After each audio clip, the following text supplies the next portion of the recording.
Welcome to Shaw Gardening Tips Part 2. Now that it's almost summer, it's a great time to plant pole beans.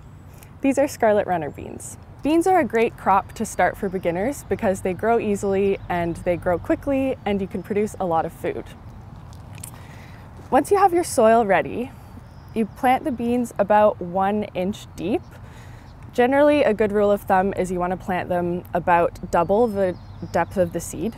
Put the bean in, cover it up with soil, and gently pat it down. So when your beans start growing, they're going to want to climb up something. And pole beans can grow quite tall, often over 6 feet tall. So they're going to need something to climb up and to support them.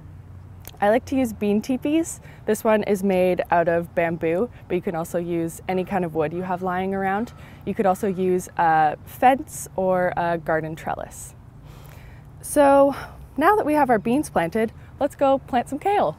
Kale is a great plant because it's really easy to grow, and you can either grow it in the garden or in pots if you don't have much space. Kale is also really easy to plant.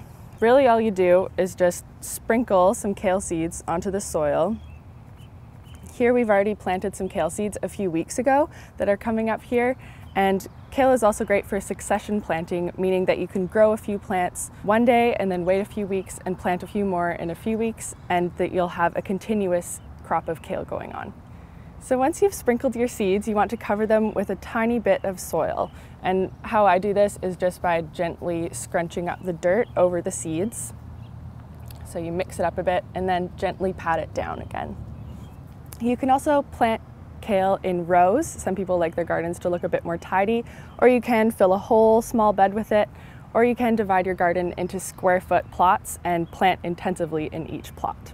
Once you've planted your seeds, you'll want to make sure they have lots of water. Give your seeds a good drink so that they can sprout. You want to make sure that the soil your seeds are planted in doesn't dry out, and a good way to test that is to stick your finger in the soil, and if it's still dry an inch or two down, definitely give it water, but if it's moist down there, you don't need to water it.